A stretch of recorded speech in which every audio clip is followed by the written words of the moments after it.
kaum Quraisy, orang kafir Quraisy melihat annal idza'a lam yujdi naf'an, bahwasanya penyiksaan terhadap Kanjeng Nabi dan juga kepada para sahabat lam yujdi naf'an, tidak ada pengaruh manfaat sama sekali, bal zadal muslimina imanan wa yaqinan, bahkan justru siksaan tersebut menambahkan orang-orang muslim keimanan dan keyakinan. Masyau ila Rasulillah sallallahu alaihi wasallam, maka mereka akan mendatangi Kanjeng Nabi dengan membawa banyak perundingan. Kemarin kita sudah bahas bahwa awal-awal mula ketika Kanjeng Nabi berdakwah, maka yang pertama diserang adalah Kanjeng Nabi. Kanjeng Nabi sempat dicekik oleh semua Uqbah bin Abi Mu'ayyid, dicekik sudah kita ceritakan, bahwasan dicekik. Juga Abu Jahal juga pernah hampir menjatuhi batu yang sangat besar, melempar batu yang sangat besar.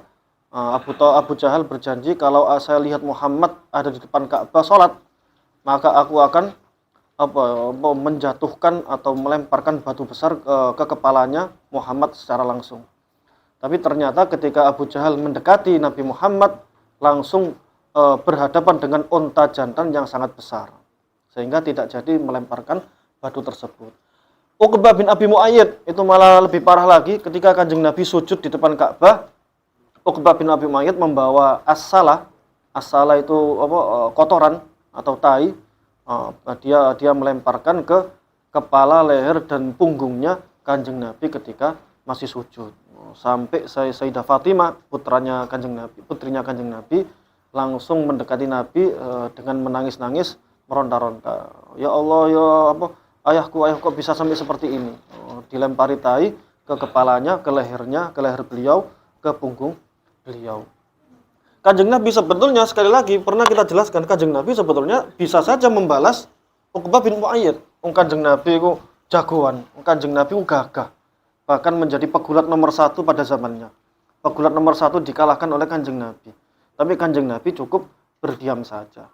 Uqbah bin Abi Mu'ayyid juga pernah mencekik lehernya Kanjeng Nabi sampai merah sekali. Tapi Kanjeng Nabi tidak membalasnya sama sekali, tidak meresponnya sama sekali. Andai kan Kanjeng Nabi mau, ya jelas langsung dilawan Kanjeng Nabi, dipeting, diantemi Kanjeng Nabi, jelas bisa. Kanjeng Nabi sekali lagi kekuatannya sangat luar biasa, tubuhnya juga gagah dan juga termasuk jago gulat juga Kanjeng Nabi. Tapi Kanjeng Nabi membiarkannya sampai Sayyidina Abu Bakar datang menolong Kanjeng Nabi.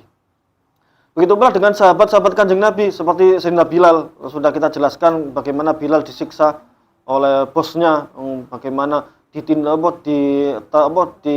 terlentangkan di tengah padang pasir yang sangat panas sekali, puncak panasnya sangat luar biasa, lalu ditindih dengan batu yang sangat besar di atas dadanya, tapi tetap ahadun ahad, dicambuk dengan sedemikian rupa, tetap ahadun ahad. Begitu pula dengan Ammar dan juga bapaknya Yasir dan juga ibunya namanya Sumayyah. Bapaknya sudah mati duluan karena tua renta, sangat kurus sekali, disiksa oleh siapa kemarin? Uqbah atau Abu Jahal. Sampai mati bapaknya. Sumayyah juga sama. Sumayyah itu padahal nenek tua sekali, ya kurus, cungkring, sangat tua sekali, ajizah, sangat dhaifah, sangat lemah sekali. Itu malah justru nenek-nenek tersebut yang bernama Sumayyah dibunuh oleh, saya kok lupa ya, kemarin saya cerita itu siapa pembunuhnya? Siapa pembunuhnya kemarin?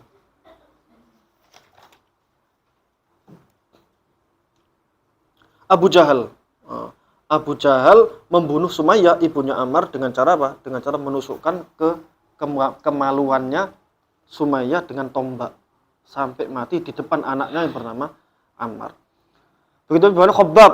Khobbab juga kita ceritakan yang minggu-minggu kemarin. Bahwasanya Khobbab juga sama. Khobbab itu tukang pandai besi, karyawan, disiksa oleh bosnya dengan cara apa? Dibakar hidup-hidup, tapi nggak sampai mati. Begitu pula dinyonyos. Apa nyonyos itu bahasa ya? Nyonyos kan namanya juga pandai besi ya. Berarti besi yang masih lebar, dibakar sampai pewanas, sampai memerah, lalu ditempelkan di punggung dan dadanya. Sangat panas sekali. Ya lebih panas daripada setrika. Sangat panas sekali. Begitulah bahkan sampai Khobbab itu pernah bara-bara panas, arang-arang yang sangat panas sekali, ada apinya, ditidurkan Khobbab di atasnya sampai bara api itu mati. Bukan karena apa-apa, mati karena banyaknya air luka yang menetes. Bukan keringat, tapi air luka yang menetes. Hingga badannya sangat hancur sekali. Maka ketika Sayyidina Umar memerintah duduk di singgasana, ketika Sayyidina Umar sudah menjadi Amirul Mukminin, maka ketika kumpul bersama masyarakat, Sayyidina Umar berkata, mana Bilal? Kok nggak jumpa Bilal? Kalau ada Bilal, dia suruh duduk di samping singgasana saya. Kenapa? Karena dia pengorbanan siksaan terhadap dia sangat luar biasa besar. Lalu Khabbab berdiri langsung mendekati Sayyidina Umar, langsung duduk di samping singgasananya. Sayyidina Umar langsung, Khabbab, siapa yang nyuruh kamu duduk di sini? Ya saya sendiri duduk di sini karena saya merasa siksaan terhadap Bilal tidak lebih parah daripada siksaan yang aku terima. Apa bukti kamu? Saya tidak bisa menceritakan, cuma cukup saya ingin membuka baju saya. Akhirnya Khabbab membuka baju, melihat diperlihatkan dada dan punggungnya, semuanya terkesima, kaget. Bahkan Sayyidina Umar mengatakan, saya seumur hidup nggak pernah melihat daging atau kulit yang rusak serusak kulitmu. Artinya separah yang ada dalam kulitmu itu. Hancur lebur. Meskipun wajahnya orang Romawi, itu masih darah Romawi, sangat ganteng sekali. Jadi wajahnya tetap ganteng, cuman yang rusak adalah punggung sama dadanya. Rusak, benar-benar rusak. Padahal Sayyidina Umar biasa perang, biasa lihat orang kena tebas-tebas seperti itu, biasanya banyak sekali luka-luka seperti itu, tapi tidak seperti luka yang dialami oleh Khabbab. Tapi ternyata ketika ketika para sahabat Nabi disiksa sedemikian rupa, ternyata tidak ada satupun yang murtad.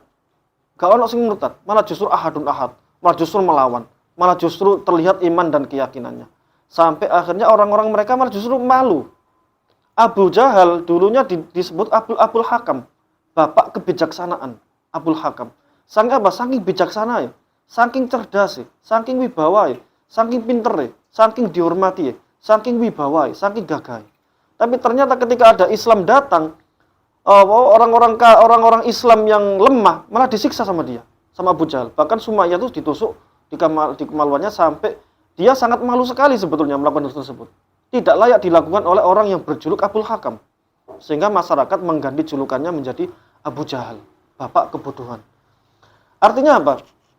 Ketika orang-orang pembesar Quraisy menyiksa orang-orang kecil orang Islam, lama-kelamaan mereka malu. Kok bisa kita melakukan hal demikian hinanya? Akhirnya setelah lamma ra'at Quraisyun annal idza'a lam yujdi naf'an bal zadal muslimina imanan wa yaqinan, ketika orang-orang Quraisy putus asa melihat para sahabat Nabi disiksa sedemikian rupa, tidak ada efeknya sama sekali. Maka malah justru mereka menambahkan iman. Maka mereka berencana untuk bertemu dengan Kanjeng Nabi langsung, menawarkan beberapa perundingan. Memang ketika di tengah sahabat, di tengah banyaknya penyiksaan, itu Kanjeng Nabi masih tetap melakukan dakwah terang-terangan, tapi untuk para sahabatnya melakukan ritual ibadah dengan cara sembunyi-sembunyi. Jadi yang berani terang-terangan itu cuma Kanjeng Nabi atau 1-2 sahabat tok. Kanjeng Nabi kendel, berani. Walaupun seperti itu Kanjeng Nabi tetap sholat di depan Ka'bah, sujud di depan Ka'bah, padahal di depan musuh-musuhnya. Kanjeng Nabi gagah, Kanjeng Nabi jagoan, enggak takut sama sekali, sholat duduk. Cuman sahabat-sahabat beliau yang lemah itu banyak disiksa, sehingga Kanjeng Nabi membuka markas Islam, bahasa markas Islam lah. Itu di Darul Arqam. Darul Arqam itu rumahnya Arqam. Nama pondok sampean? Iya, Darul Arqam iya. Darul Arqam itu rumahnya Arqam. Itu kalau sekarang di daerah Bukit Sofa. Bukit Sofa itu berarti rumah itu tertutup bukit dan ada di ujung Mekah. Jadi nggak kelihatan, dan di rumah itu menjadi markas Islam pada saat puncak-puncaknya sahabat disiksa. Sehingga mereka umat Islam Nabi mengajarkan ngaji di sana, mengajarkan syariat di sana, sholat jamaah juga di sana. Intinya kegiatan-kegiatan ritual agama ada di Darul Arqam tersebut, termasuk diskusi, termasuk mendengarkan kajian Al-Quran. Secara sembunyi-sembunyi tidak diketahui oleh kafir Quraisy pada saat itu. Bukan berarti disembunyikan, bukan berarti Kanjeng Nabi takut, bukan berarti seperti itu. Kanjeng Nabi tetap berani, cuman khawatir dengan keadaan sahabatnya. Sehingga Nabi mengajarkan, daripada seperti ini, sing Islam disembunyikan aja, kita kegiatannya di Darul Arqam, di rumahnya Arqam tersebut. Nabi tetap memperlihatkan ritualnya, karena Nabi adalah orang yang gagah, orang jagoan, nggak ada satupun yang berani menyentuh Kanjeng Nabi. Setelah hal itu demikian, maka wa talabu minhu ayya'budu alihatahum wa ya'budu ilahahu fa anzalallahu alaihi suratal kafirun. Maka utusan-utusan Quraisy yang pinter-pinter ngomong, para diplomat-diplomat sing pinter-pinter ngomong, para politikus ikut orang-orang kayanya juga, orang hebat-hebatnya dikirim ke rumahnya Kanjeng Nabi untuk apa? Untuk berundingan. Di sini dijelaskan rundingannya, yang dirundingkan adalah yang pertama apa ini?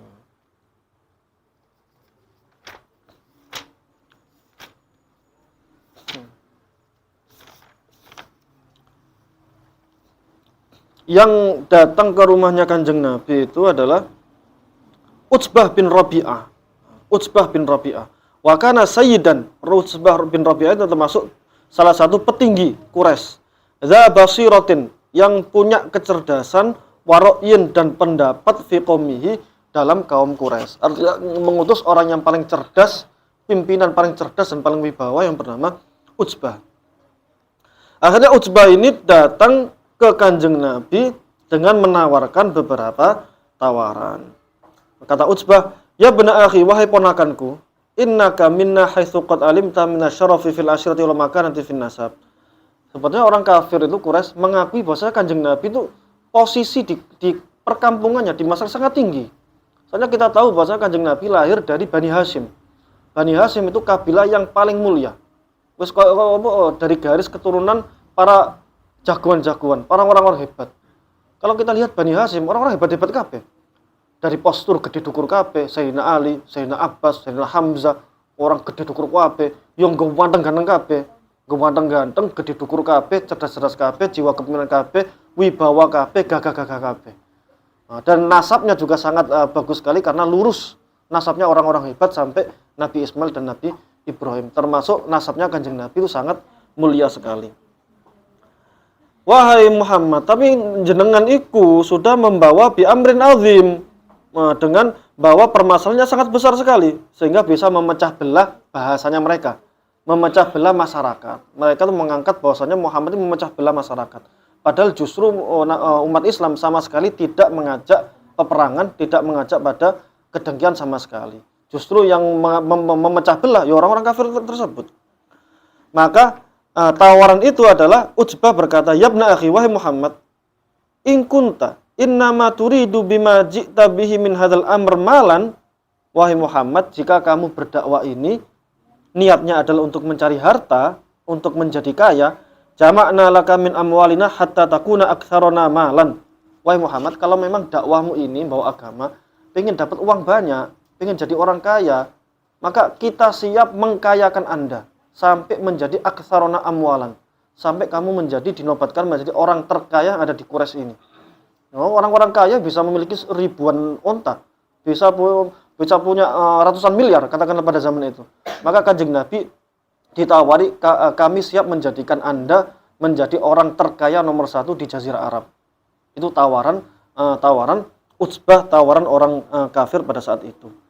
Wa in kunta turidu bihi syarafan sawadnaka alaina. Kalau kau ingin kemuliaan dan kedudukan, maka kita akan sepakat menjadikan dirimu seorang sayyid satu-satunya, menjadi pimpinan Quraisy satu-satunya. Kalau memang jenengan dakwah itu pengen menjadi sayyid satu-satunya. Wa in kunta turidu bihi mulkan malaknaka alaina. Tapi dan ketika wahai Muhammad, kalau kamu pengen dakwah ini tujuannya pengen menjadi raja, wis gak usah dakwah, kita sepakat jenengan jadi dakwah, jenengan jadi raja. Itu kata orang-orang kafir. Wa in kana hadzal ladzi yatika ra'iyan tarahu la tas'alu raddahu an nafsika talabna laka tibba wa badalna fi amwalina hatta nubri'uka minhu. Wahai Muhammad, jika dakwah yang kau bawa ini adalah sihir dari jin, artinya halusinasi jin, maka kami siap menggelontorkan dana untuk menyembuhkanmu pada dokter yang terbaik. Maka saat itu juga ketika Kanjeng Nabi ditawari harta sampai Kanjeng Nabi bisa menjadi dinobatkan menjadi orang terkaya nomor 1, bisa menjadi sayyid nomor 1, bisa menjadi raja bahkan. Maka Kanjeng Nabi dengan tawaran itu, Kanjeng Nabi langsung, "Afaragta ya Abul Walid?" Apakah kamu sudah selesai ngomongnya, perundingannya? Maka Abdul Walid mengatakan, "Na'am, iya, wahai Muhammad." Maka Kanjeng Nabi mengatakan, "Fasma' minni." Maka dengarkan aku. Jadi bukan jawab apapun, tapi Kanjeng Nabi langsung membacakan Al-Qur'an.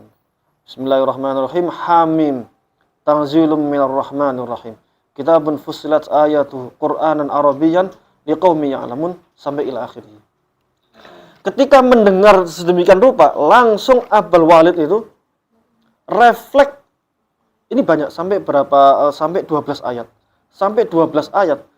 Abdul Walid itu dari Utsbah tadi, saking deg-degan nih, saking gerendengnya, langsung dia mencekam mulutnya Kanjeng Nabi. Tek, diam Muhammad.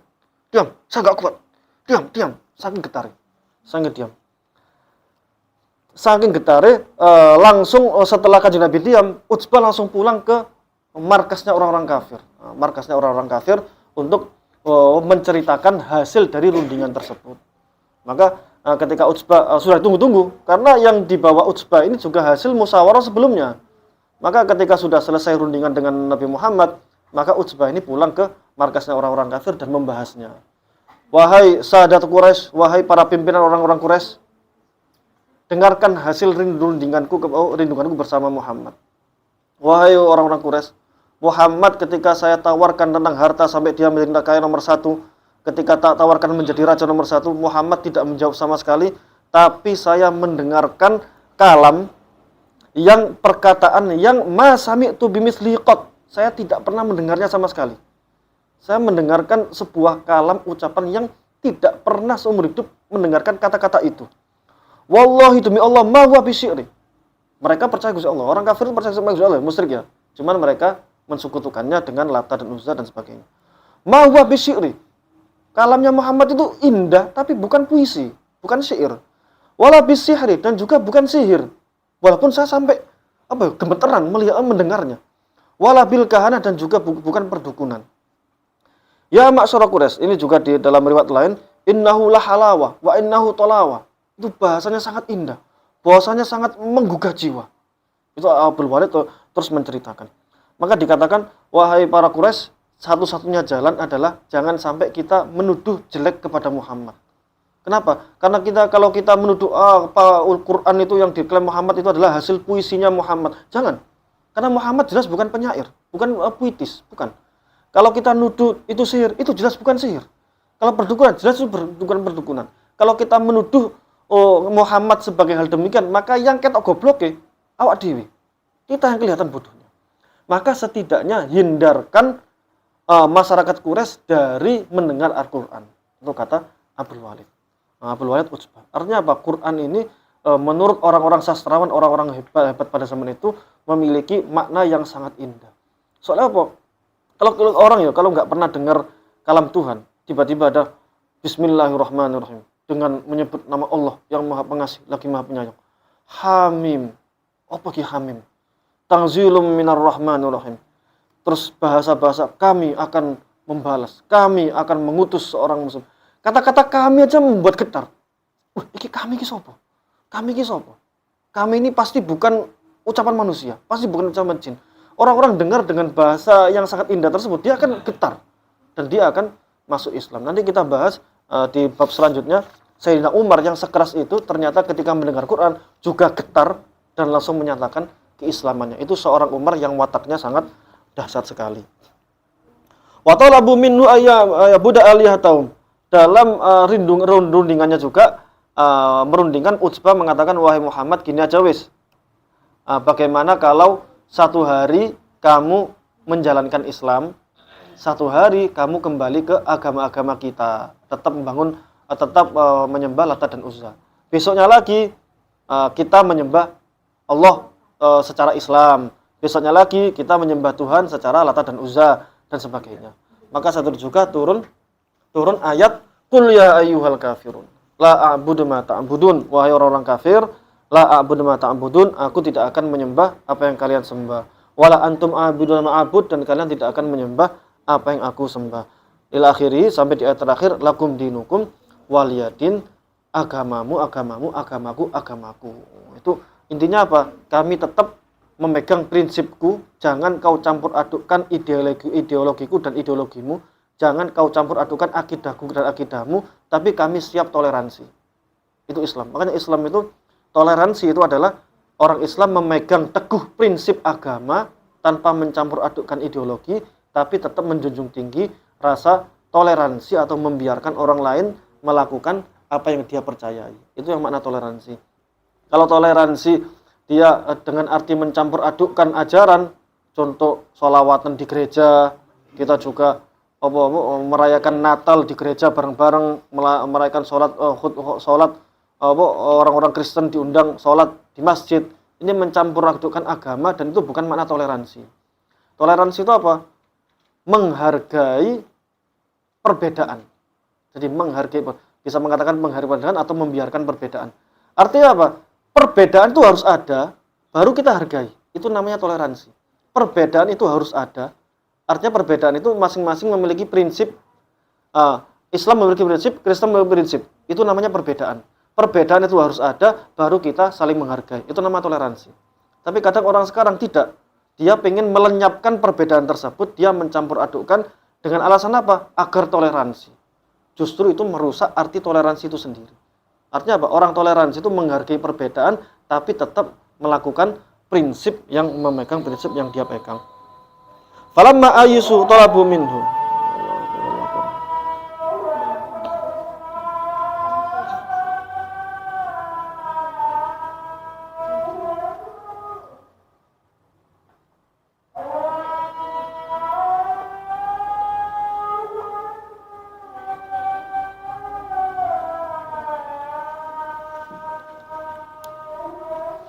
Allahu Akbar, Allahu Akbar.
Oh iya, monggo. Iya, monggo.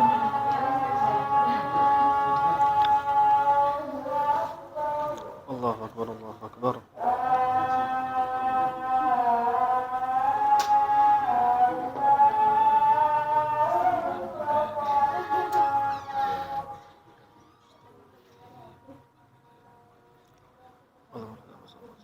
Ati sayyidina Muhammad rasulullah asyraf wa maqamar mahmud wa ta'ala. Rabbi ighfirli rabbi ighfirli rabbi ighfirli rahmatan wa rasulullah sayyidina Muhammad walhamdulillahi rabbil alamin. Lanjut sedikit. Falamma ayisu talabu minhu ayyusqita minal qur'ani ma yaghidhuhum min dhammi alihatim. Falamma ayisu, ketika mereka orang-orang kafir ini putus asa, tidak bisa ditawari harta sampai kaya, tidak bisa ditawari kerajaan, tidak bisa ditawari posisi, tidak ditawari jabatan, tidak mau hal tersebut, maka talabu minhu ayyusqita minal qur'ani ma yaghidhuhum min dhammi alihati wa ibadatihim. Yos ngene ae Muhammad, daripada gak esok rundingan sama sekali, yos ngene wis. Kamu jalankan Islam apa adanya, kami juga tetap menjalankan agama kami apa adanya. Cuman kami minta hapus ayat-ayat Quran yang mencela Tuhan-Tuhan kami. Itu kata orang. Dan juga menghapus ayat yang menyalah-nyalahkan ibadah kami. Au yubaddilahu biqur'anin akhar, atau Muhammad ganti ayat-ayat tersebut dengan ayat-ayat yang lain. Artinya bahwa ubah isi Quran. Maka halaman 30, fa anzalallahu jawaban lahum, maka Allah menurunkan ayat sebagai jawabannya. Qul ma yakunu li an ubaddilahu min tilqa'i nafsi in attabi'u illa ma yuha ilayya. Qul, katakan wahai Muhammad, ma yakunu li an ubaddilahu min tilqa'i nafsi. Katakan wahai Muhammad bahwa aku, kata Nabi, aku tidak akan mengubah isi Quran karena hawa nafsuku sendiri atau dari diriku sendiri. In attabi'u illa ma yuha ilayya, bahwasanya aku mengikuti apa yang telah diwahyukan kepadaku. Jadi Quran tidak akan diubah hanya karena perundingan saja. Artinya apa di sini yang kita ambil hikmahnya, yang bisa kita ambil bahwasannya kenapa Kanjeng Nabi menolak tawaran tersebut? Kanjeng Nabi menolak tawaran tersebut. Andaikan Kanjeng Nabi berhenti berdakwah lalu menerima tawarannya sebagai siasat. Artinya apa? Umpama seperti ini. Kalau umpama, wahai Muhammad, kalau kamu berhenti berdakwah Islam, maka kami akan memberikan harta yang sehingga kamu menjadi orang terkaya nomor 1 di Jazirah Arab. Andaikan orang terkaya nomor 1 di Jazirah Arab punya 1 triliun katakanlah, ya Kanjeng Nabi dikasih uang 2 triliun agar Kanjeng Nabi menjadi orang terkaya nomor 1. Andaikan orang terkaya nomor 1 punya 10 triliun, nah Kanjeng Nabi harus diberi harta yang triliunan sampai menjadi orang terkaya nomor 1 di Jazirah Arab. Itu Kanjeng Nabi menolaknya. Yang kedua, Kanjeng Nabi juga ditawari, kalau kamu berdakwah ingin menjadi raja, wahai Muhammad, maka kami sepakat di Jazirah Arab mendaulat jenengan, Anda menjadi raja kita. Kalau kita pikir siasat seperti itu, bisa loh kita manfaatkan siasat. Umpama Kanjeng Nabi mengiyakan. Kanjeng Nabi bilang, ya udah, saya berhenti dakwah, kayakan aku, jadikan aku orang kaya nomor 1 di Jazirah Arab. Akhirnya beliau punya katakanlah 100 triliun, punya 10 triliun katakanlah, 10.000 miliar. Kalau sudah punya uang sebanyak itu, maka Kanjeng Nabi pengaruhnya mesti lebih besar. Iya kan, kalau dipikir lama, oke saya berhenti, tapi saya dikasih uang 10 triliun, saya menjadi orang terkaya nomor 1 di Jazirah Arab. Kalau orang sudah menjadi orang terkaya nomor 1, pengaruhnya akan lebih besar, akan mudah sekali. Malah justru oke lah berhenti dakwah selama 1 tahun atau 2 tahun berhenti sih. Setelah Muhammad jadi orang terkaya nomor 1, baru membiayai jalan dakwah dengan uang tersebut. Ayo 1.000 miliar gelontorkan biar jalan dakwah. Ini sangat bisa sekali. Yang pertama. Kalau umpama Kanjeng Nabi mau berhenti dakwah karena dijadikan raja katakanlah. Asli dipikir bisa. Kanjeng Nabi mengiyakan umpama, oke, saya berhenti dakwah, jadikan saya raja. Nah, akhirnya Kanjeng Nabi dijadikan raja nomor 1 Jazirah Arab katakanlah, yang punya kementerian, yang punya bala pasukan, punya istana, katakan seperti itu. Ya otomatis menjadi orang terkaya yang sangat berpengaruh di Jazirah Arab. Maka memang awalnya berhenti dakwah, lalu bisa saja Kanjeng Nabi dengan siasat tersebut sudah menjadi raja, maka Kanjeng Nabi mendakwakan Islam ketika Kanjeng Nabi menjadi raja. Artinya seperti itu. Islam bisa siasat seperti itu. Jadi Kanjeng Nabi ngotak-ngatik cocokologi siasat tersebut. Berarti Kanjeng Nabi mengiyakan dijadikan orang kaya nomor 1, berhenti dakwah, tapi ketika menjadi orang kaya beneran melanjutkan dakwahnya dan membiayai dakwah tersebut dengan harta kekayaannya. Itu sebenarnya bisa. Terus umpama Kanjeng Nabi berhenti dakwah hanya karena dijadikan raja katakanlah. Oke, Kanjeng Nabi jadi raja, punya kerajaan, punya istana, punya bala tentara, punya kementerian, semuanya tunduk, setelah tunduk semua baru melanjutkan dakwah. Sebetulnya Kanjeng Nabi bisa sekali seperti itu. Kanjeng Nabi bisa siasat seperti itu. Tapi Kanjeng Nabi menegaskan bahwasanya dakwah Islam meskipun tujuannya mulia, wasilahnya harus mulia. Perantaranya hanya mulia. Islam ini adalah agama jujur. Maka ketika Kanjeng Nabi ngotak-ngatik siasat seperti itu, berarti ada sisi kebohongan. Oke, aku tak jadi orang sugih nomor 1. Oke, aku siap jadi raja. Tapi kalau setelah raja baru melanjutkan dakwah. Ini namanya kurang amanah.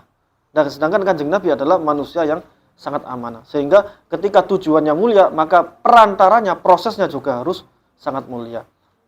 Dan dakwah ini tidak bisa ditukarkan dengan harta, kerajaan, dan apapun. Artinya apa? Kanjeng Nabi itu kalau berdakwah murni karena ingin menyadarkan, ingin mengajarkan kebaikan kepada masyarakatnya, tidak ada niatan sama sekali mencari harta. Ini yang paling penting. Nah, masih kita menjadi guru ngaji di pesantren, guru ngaji di masjid, maka mindset kita adalah bagaimana mengajarkan anak-anak, mengajarkan masyarakat kepada agama. Jangan sampai ada pikiran sama sekali ingin memperkaya diri karena mengajarkan hal tersebut. Itu mindset yang nomor 1. Kalau urusan nanti kita mendapatkan bonus hal tersebut, maka ya bonus ya namanya bonus ya keluar dari mindset kita. Terima ya terima, tidak apa-apa. Tapi yang penting tidak menjadi tujuan utama dalam mindset kita. Meniru Kanjeng Nabi, bahwasanya Kanjeng Nabi ditawari hal-hal demikian, Kanjeng Nabi menolak, Kanjeng Nabi memilih untuk berjuang dengan harta dan jiwa raganya sendiri sampai menyebarkan Islam. Wallahu ta'ala alam bishawab. Ada pertanyaan? Monggo. Pertanyaan?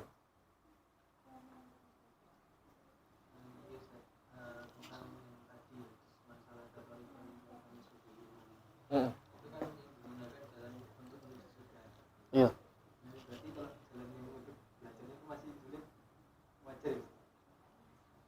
Belajar menuju apa?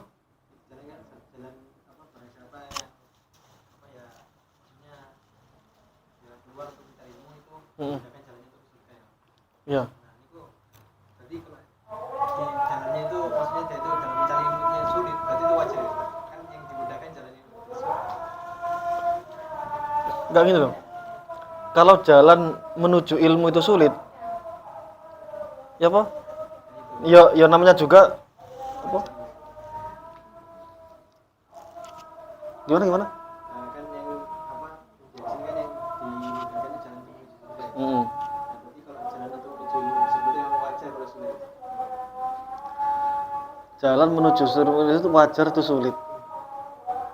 Ya bisa diiyakan, soalnya ilmu itu ya butuh pengorbanan. Gak mesti mempermudah, masih gini. Ketika kita sudah ditakdirkan, ketika kita sudah berusaha untuk berkecimpung dalam dunia ilmu, maka Allah pun akan memperbesar potensi kita masuk surga. Bahasannya seperti itu. Kalau apakah mencari ilmu pasti jalannya mudah? Ya enggak juga. Kan ala tanalul ilma illa bisittatin. Ilmu tidak akan didapatkan kecuali dengan 6 perkara. Apa? Ala tanalul ilma illa bisittatin. Saumbika majmu bi bayani. Zakaun itu apa? Bukan cerdas, maksudnya gak harus cerdas, maksudnya punya akal yang sehat lah katakanlah, punya pikiran sehat. Zakon wahirsun, semangat. Zakon wahirsun wastibarun, betah, sabar. Wabul ghotin, biaya juga perlu, beli buku, beli laptop, beli bensin juga. Wa irsyadi ustadzin, dan juga arahan dari ustadz, ajaran ustadz. Wa tuliz zamani, dan juga butuh waktu. Kok 5 toh? Zakaun wa hirsun wastibarun wa bulghatin wa irsadi ustadzin wa tuliz zamani, ada 6. Artinya kalau kita berjuang di dunia keilmuan, maka Allah akan mempermudah pasti. Contoh apa? Orang mencari ilmu pasti ada biayanya, itu pasti. Pasti ada biayanya. Gak mungkin gak. Pasti ada biayanya. Itu janji Gusti Allah. Saya itu waktu berangkat ke Yaman itu 100% hutang. Soalnya apa? Barusan kena musibah. Saya 2013 itu daftar Ahqaf dan saya keterima. biaya berangkatnya itu 25 juta. Keluarga itu, harta satu-satunya keluarga itu motor peninggalan ayah saya. Itu kan 2013, motor BSA. Ayah saya itu juga suka motor-motor gede loh, motor BMW, Norton, Matchless, saya apal motor gede, cuma dijual semua kecuali BSA. Dan itu BSA puluhan tahun masih ada, memang buat bekal buat anak-anaknya melanjutkan studi. Maka ketika saya keterima di Yaman, harta satu-satunya motor itu mau dijual. Ternyata ketika itu detik-detik terakhir ada orang minta bantuan yang sangat sangat mencekam, stres, tolong bantuan. Kita keluarga nggak punya uang sama sekali, tapi kalau kita membantu dia, mau nggak mau kita harus menjual motor gede itu. Akhirnya motor gede itu dijual cuma laku 80 juta kan, Mas. Padahal paman udah negur, ini kalau kamu pelan-pelan nunggu 3 hari bisa laku 150 gitu. Akhirnya kita saking nggak teganya sama orang yang membutuhkan uang, maka kita jual, kita berikan semuanya pada dia untuk perawatan sakit katanya. Ternyata setelah berapa bulan kita sudah pakai surat hitam di atas putih, tentang dia juga punya mobil katanya untuk menggantikannya. Ternyata surat di atas hitam putih itu beda nama. Artinya seperti ini. Kalau saya terkenalnya Azrul Rizmi, katakanlah di sosmed kan. Saya membuat surat atas nama Azrul Rizmi, padahal nama saya Mas Agus Azrul Halim. Maka ketika ada apa-apa, saya tidak bisa dituntut. Dan ternyata orang yang menipu keluarga saya itu ternyata pakai siasat itu. Ketika kita nuntut di rumahnya, ternyata rumahnya juga angkat tangan. Karena mengakui anaknya ini psikopat. Tahu psikopat? Banyak menipu orang. Dan ketika saya mau berangkat dan kena tipu itu, akhirnya nggak ada uang sama sekali. Setelah nggak ada uang sama sekali, saya tahu kondisi rumah, akhirnya saya nelpon. Karena saya masih di pondok, lulus 2013, lulus kuliah, lulus seleksi maksudnya, mau berangkat ke Yaman, nggak ada biaya. Akhirnya saya nelpon. Terus Bu, kalau sih kerasan kok tan pondok. Saya masih kerasan di pondok. Terus biar saya tetap lanjut khidmat di pondok. Saya kan 2 tahun ngajar di Amsalati, 2 tahun. Jadi ngajar di Amsalati. Jadi kalau saya memperpanjang ngajar saya sangat bisa sekali. Bu, saya lanjut ngajar aja dah. Ke Yamannya, kuliah ke Yamannya kapan-kapan, tahun depan bisa. Tahun depannya lagi juga bisa. Langsung apa kata ibu saya? Dibentak lewat telepon. Kamu mondok lama, nggak yakin dah. Kamu nggak jadi berangkat ke Yaman gara-gara apa? Gara-gara biaya. Gara-gara keluarga kita nggak punya uang. Lemah sekali ilmu. Suwe-suwe mondok sik duwe mindset bahwasanya wong nek gak duwe duit gak iso golek ilmu. Paham enggak? Gak yakin, suwe-suwe mondok gak yakin nek wong golek ilmu dibiayai Gusti Allah. Lah apa suwe-suwe mondok? Budal. Nggih budal. Artinya apa? Saat itu juga ibu saya 100% hutang. 100%, enggak satu pun. Kata ibu saya, wong golek ilmu ibu mesti dibiayai oleh Gusti Allah. Pasti dibiayai. Gak mungkin gak. Kalaupun kita hutang, Allah yang bayar secepatnya. Gak mungkin gak. Pegang omongan saya. Kata ibu. Ya wes lah, daripada diomeli. Tetap berangkat dan ibu 100% utang. Bahkan saya beli koper aja gak mampu. Koper itu dapat bekas umroh dan sebagainya. Yang maksimal 25 kilo, saya cuma bawa 12 kilo. Saking kono isine. Ketika saya berangkat nyampe di Yaman, koper saya hilang. Bayangin dong. Terus gak duwe opo-opo, kopernya hilang kopernya. Gara-gara apa? Koper yang bekas umroh itu bekas nama perempuan. Sehingga saya kan putra. Jadi ini dioper nang perempuan dan akhirnya hilang. Jadi apa ya? Hartaku kabeh nang koper iku. Nang Yaman iku kultur shock ya wis abot apa maneh sampe gak punya apa-apa. Sampai 3 hari langsung pusing. Kok ngene? Cek angel sing golek ilmu iki.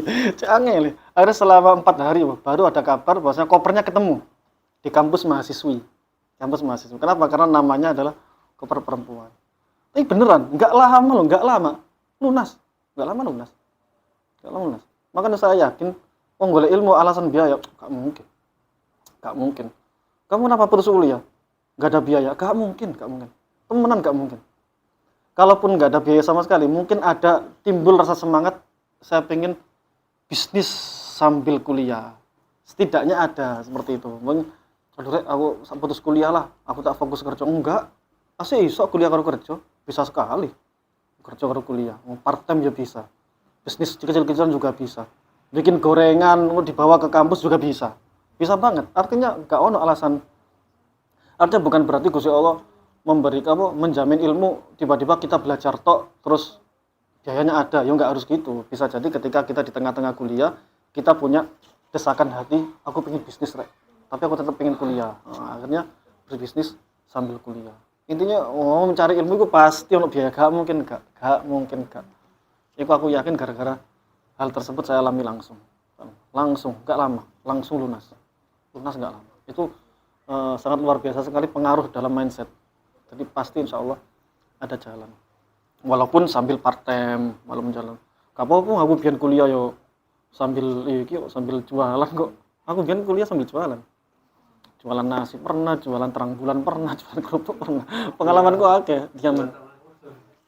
Dia diaman. Padahal kuliah saya double. Kuliah S1 saya double.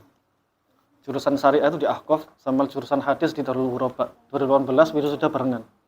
Setelah 2018 saya masuk S2 Ahqaf. Saya nggak mau cuma S2 tok. Padahal S2 Ahqaf itu terkenal berat. Saya double di jurusan Quran dan Qiraat Sab'ah. Double. Saya double terus dari awal sampai akhir double terus. Itu saya sambil bisnis. Sambil jualan nasi, jualan terang bulan, jualan keripik, jualan apa. Buat menghidupi. Soalnya saya juga nggak malu lah wis tuwek, dibiayai kan izin. Bahkan saya mau ngeprint makalah. Nunggu laku kan. Tas store kan di kantin seminggu sekali tak ambil. Ya saya ngeprint ya hari-hari di mana saya ngambil uang dari kantin itu. Ngeprint buat makalah. Jadi alasan kuliah gak punya biaya khas, putus kuliah gara-gara biaya khas, gak mungkin. Aku harus ngalami. Gak mungkin. Putus kuliah karena biaya gak mungkin. Bisa sama part-time, bisa sama ngaku kuliah double, ya isok part-time kok. Kuliah double, isok part-time. Kenapa nggak bisa? Bahasa apa, Mang? Ya, Mang, mencari ilmu, maka Allah akan mempermudah jalannya ke surga. Ada pertanyaan lagi?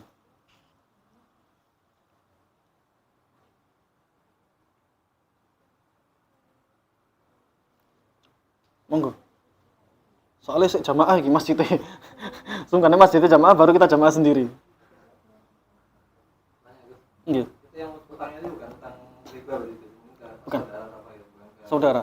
Nyebar, ada yang siap nyemin 10, ada yang 5, ada yang 3, ada yang 2. Dicatat sampai 25. Akhirnya cepat balik. Dan semenjak itu langsung mindset saya berubah. Oh, ternyata emang benar. Pasti dibiayai. Pasti.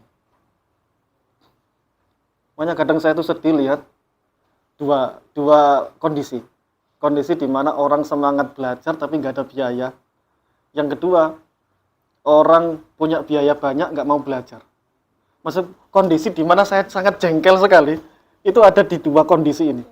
Menjumpai orang yang lagi semangatnya belajar tapi kesulitan dalam biaya. Itu kondisi yang sangat menyakitkan hati. Wong nek seneng ilmu ya.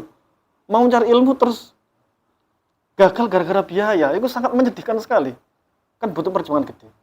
Yang kedua, jengkel kedua, dia sudah masuk kuliah, difasilitasi kali belajar atau gagal belajar. Iku yo rasanya kon kok rasanya yo dikeplak kan itu kari belajar tok sing iku lho karo part time karo apa ya iso jalan. Iki malah ini dua kondisi yang grebeget no.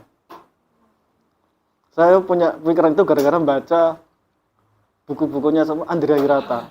Andrea Hirata itu bagus buku-bukunya. Motivasi mencari ilmu. Laskar Pelangi, Sang Pemimpi, terus apa? Saya deretan itu bagus sih buat motivasi belajar. Itu Andrea Hirata itu banyak mau memutar mindset orang-orang seperti itu. Wong wis difasilitasi uang tinggal melanjutkan belajar tok apa angel. Malas iku lho sing nang jopo kono pengen melanjutkan belajar gak iso gara-gara biaya. Sampeyan doi. Iya.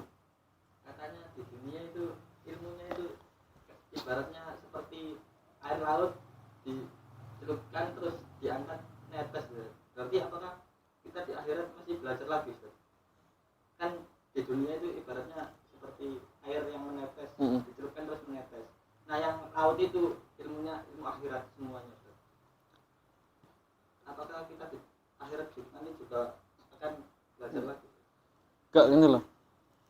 Itu sebenarnya ada dua bentuk sih. Ada yang mengatakan kekayaan dunia dibanding kekayaan akhirat. Itu seperti kita dunia itu seperti kita, ada yang mengatakan jari dicelupkan ke laut terus diangkat, yang netes dari jari itu adalah dunia dibanding dengan akhirat.